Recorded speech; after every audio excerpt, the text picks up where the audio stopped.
প্রিয় ছাত্রছাত্রী এবং আমার প্রিয় ভিউয়ার্স যারা রয়েছে সকলকেই আন্তরিক প্রীতি শুভেচ্ছা ও আমার প্রণাম। আজকে আমরা আলোচনা করব নবম শ্রেণীর একটি সুন্দর কবিতা আকাশে সাতটি তারা, কবি জীবনানন্দ দাশের লেখা। এই কবিতাটি নিয়ে আজকে আমরা আলোচনায় অগ্রসর হব। চলো আমরা জেনে নিই আজকের আলোচনাটি। তার আগে প্রত্যেকের কাছে অনুরোধ, যদি মনে হয় আমাকে দেওয়া এই নাম্বারে অবশ্যই ফোন করতে পারেন। চলো আমরা আলোচনায় প্রবেশ করি। প্রত্যেকের কাছে আলোচনা শুরু করার আগে আমার একান্ত অনুরোধ, চ্যানেলটিকে যদি আপনার ভালো লাগে, আপনাদের একজন সাথী হিসাবে আমাকে আপনাদের পাশে রাখার জন্য অবশ্যই লাইক করুন, সাবস্ক্রাইব করুন, শেয়ার করুন এবং কমেন্টে আপনার মূল্যবান মতামত আমাকে অবশ্যই জানাবেন। এবারে শুরু করছি আমাদের আজকের আলোচনা। এসো আমরা কবিতা পাঠ করার আগে কবির কিছু পরিচয় আমরা জেনে নেব। কবির সম্বন্ধে বলতে গেলে বলতে হয়, কবিকে যত জানা যায় ততই বেশি তিনি অপরিচিত থেকে যান। জন্ম 1899, মৃত্যু 1954। পিতা সত্যানন্দ দাশ, মাতা কুসুম কুমারী দেবী। তিনি একজন বিখ্যাত কবি ছিলেন। তিনি 1955 সালে মরণোত্তর সাহিত্য একাডেমি পুরস্কার পেয়েছিলেন। কবির শৈশব জীবনে তিনি স্কুলে ভর্তি হননি, কেননা তার পিতা চাইতেন না খুব ছোটবেলায় তিনি স্কুলে যান। পরবর্তী সময়ে তিনি স্কুলে ভর্তি হয়েছিলেন। কর্মজীবন শুরু করেছিলেন সিটি কলেজের মাধ্যমে। সেখানে তিনি দীর্ঘদিন শিক্ষকতা করেননি। এরপরে তিনি তার সাহিত্য জীবনে প্রবেশ করেন। কবির উল্লেখযোগ্য কিছু সাহিত্য আমরা এখানে আলোচনা করব। ঝরা পালক, ধূসর পাণ্ডুলিপি, বনলতা সেন, মহাপৃথিবী, রূপসী বাংলা ইত্যাদি কবির উল্লেখযোগ্য কিছু কাব্যগ্রন্থ। আমাদের আলোচ্য রূপসী বাংলার কাব্যগ্রন্থের একটি কবিতা আকাশে সাতটি তারা। এই কবিতাটি নিয়ে আমরা আলোচনায় অগ্রসর হব। এবারে এসো আমরা জেনে নিই আমাদের আজকের কবিতার নামকরণ প্রসঙ্গ। এখানে একটি কথা প্রথমেই উল্লেখ করতে হবে যে আমাদের আলোচ্য আকাশে সাতটি তারা কবিতাটি কবি জীবনানন্দ দাশের রূপসী বাংলা কাব্যগ্রন্থ থেকে নেওয়া হয়েছে। এটি 6 নম্বর কবিতা।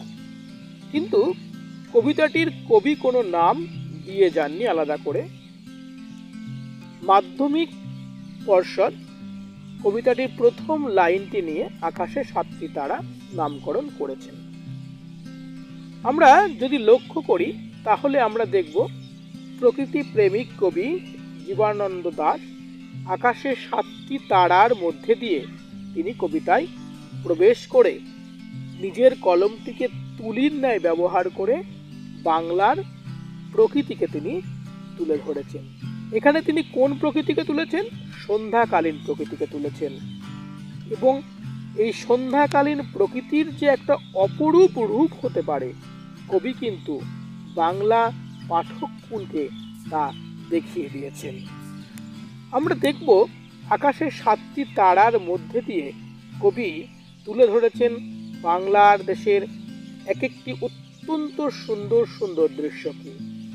গঙ্গাসাগরের প্রসঙ্গ, সূর্যাস্তের প্রসঙ্গ, সাতটি তারার প্রসঙ্গ, কামরাঙা ফলের প্রসঙ্গ, মোথা ঘাসের প্রসঙ্গ, বাংলার চিরপরিচিত দেশি মাছগুলোর কথা তিনি তুলে ধরেছেন এবং সেই ছোট্ট মেয়েটির ভেজা হাতের চাল ধোয়ার গন্ধ, এ সবই তিনি তুলে ধরেছেন কবিতার মধ্যে। যদি আমরা দেখি যে কবিতাটির মধ্যে সবথেকে উল্লেখযোগ্য হলো কেশবতী কন্যার কথা। এই কেশবতী কন্যা কিন্তু আলাদা করে কেউ নন, এ হচ্ছে বাংলা প্রকৃতির সন্ধ্যা। সন্ধ্যা যখন আস্তে আস্তে নেমে আসে তখন কবির কল্পনায় একটি কেশবতী কন্যা যেমন চুল ছড়িয়ে দিলে যেরকম তার সৌন্দর্য প্রকাশ পায়, সেরকমভাবে বাংলার সন্ধ্যাটা আস্তে আস্তে আস্তে আস্তে কালো আকার ধারণ করেছে। তাহলে আলোচনার খুব বেশি প্রবেশ না করে আমরা কিন্তু এই কথাটুকু বা এই বিষয়বস্তুটুকু কিন্তু আমরা অনুভব করতে পারছি যে কবি আকাশের 7টি তারা যখন ফুটে উঠেছেন সেই সন্ধ্যাকালীন সময়ের বিষয়বস্তুই কিন্তু কবিতায় তুলে ধরেছেন। আকাশের 7টি তারা নামটি তাই সার্থক এবং যথার্থ হয়েছে এ কথা আমরা বলতেই পারি। এই ভিডিওটি ব্যবহার করার জন্য আমি ক্ষমা প্রার্থী। শুধুমাত্র ছাত্রছাত্রীদের পড়ানোর সুবিধার জন্য আমি ভিডিওটি ব্যবহার করেছি।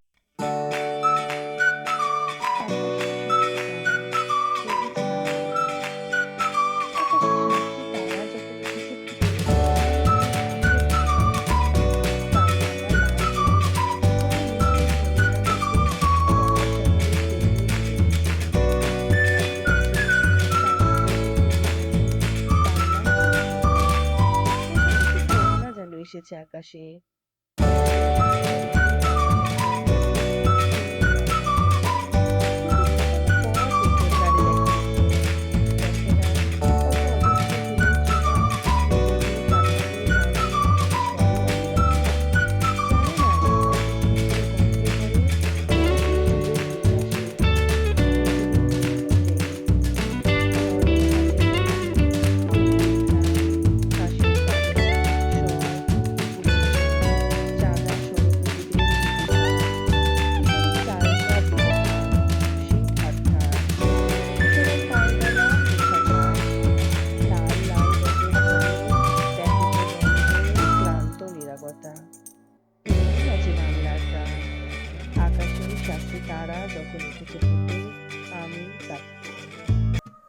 প্রিয় ছাত্রছাত্রী এবং ভিউয়ার্স, এসো আমরা প্রত্যেকে কবিতার আলোচনায় প্রবেশ করে কবিতাটির বিষয়বস্তু জেনে নেবার চেষ্টা করি।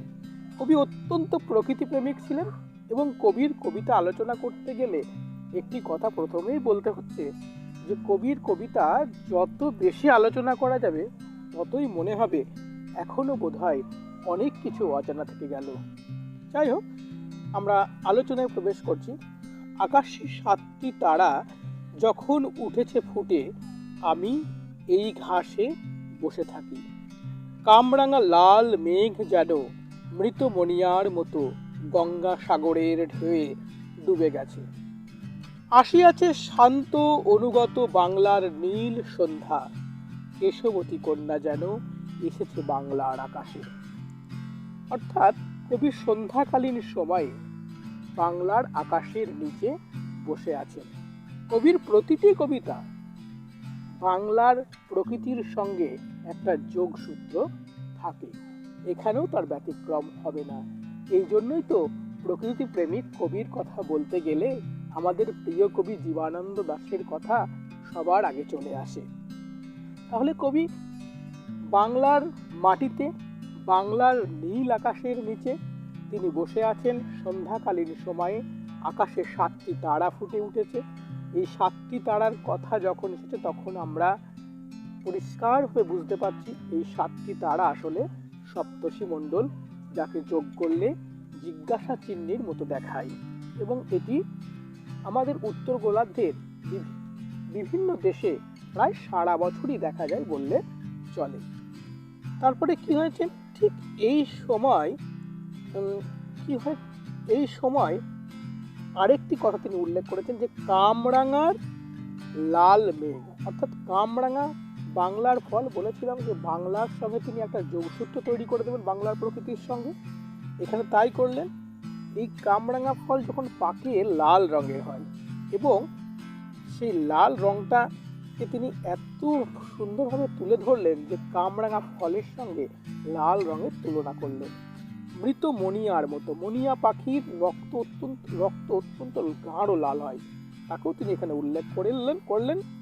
গঙ্গা সাগরের ঢেউয়ে ডুবে গেছে, অর্থাৎ সূর্য লাল হয়ে ঠিক গঙ্গা সাগরের মধ্যে ডুবে গেছেন, অস্ত চলে গেছে।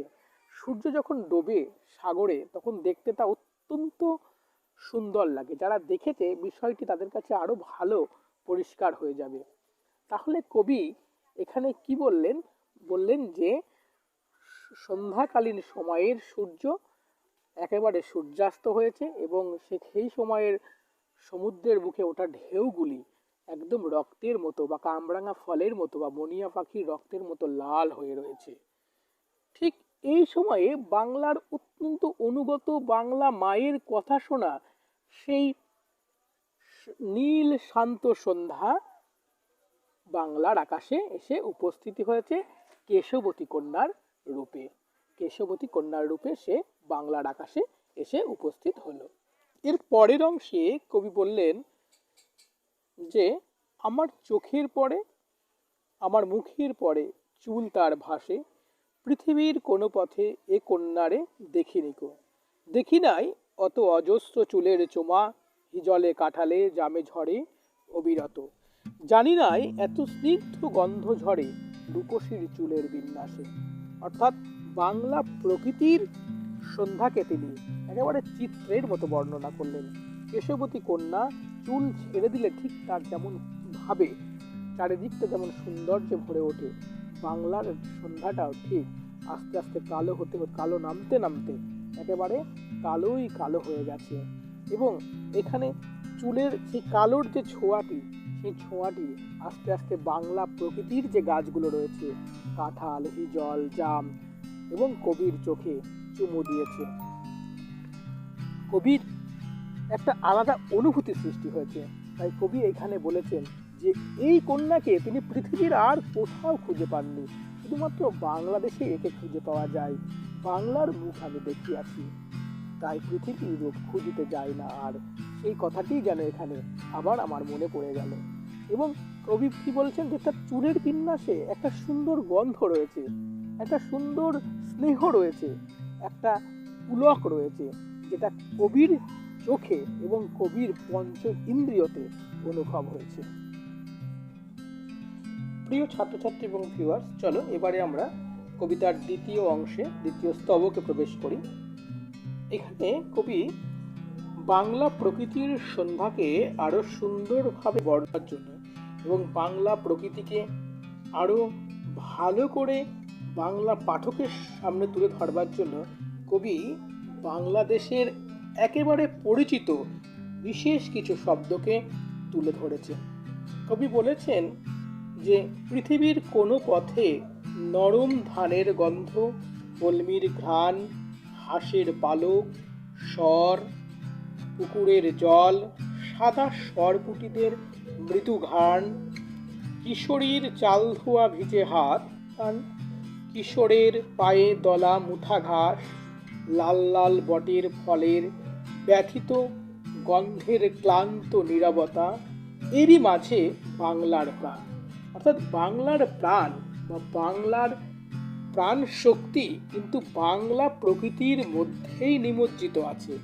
কবি সেটাকে খুব প্রত্যক্ষ করেছেন একেবারে নিবিড় দৃষ্টিতে, এবং এই শব্দগুলি তিনি এখানে প্রয়োগ করেছেন, যে শব্দগুলির সঙ্গে আমরা প্রত্যেকেই পরিচিত, কিন্তু আমরা এই শব্দগুলিকে এড়িয়ে যাই, কিন্তু কবি সেই শব্দগুলিকেই বাংলা কাব্যে প্রবেশ করিয়েছেন এবং এরই মধ্যে দিয়ে বাংলার অপরূপ নীল সন্ধ্যাকে তিনি আরো বেশি মনোরম করে তুলেছেন এবং এদের গন্ধ কবি অনুভব করেছেন এবং গন্ধের আমেজ অনুভব করেছেন। এই সহজ সরল গ্রাম্য প্রকৃতি আর মানুষের মধ্যেই কবি খুঁজে পেয়েছেন রূপসী বাংলাকে। আবারও বলি, এই শব্দগুলির মধ্যে দিয়েই কবি কিন্তু বাংলার যে নীল সন্ধ্যা, সেই নীল সন্ধ্যাটিকে আরো সুন্দরভাবে চিত্রিত করেছেন। আমরা আলোচনা করলাম কবিতার বিষয়বস্তু নিয়ে। আরেকটি কথা এখানে না বললেই নয়, কবির এই কবিতাটি কিন্তু চতুষ্পদী কবিতা হলেও অনেক সমালোচকই এটাকে চতুষ্পদী কবিতা বলতে রাজি হননি, কেননা চতুষ্পদী কবিতার যে বৈশিষ্ট্যগুলো তার সম্পূর্ণ প্রকাশ এর মধ্যে ফুটে ওঠেনি। নমস্কার, ধন্যবাদ প্রত্যেককে ভিডিওটি দেখবার জন্য। আশা রাখি প্রত্যেকেই আমাকে কমেন্টে জানাবেন এবং শেয়ার, লাইক ও সাবস্ক্রাইব করে আমাকে অনুপ্রাণিত করবেন। ধন্যবাদ।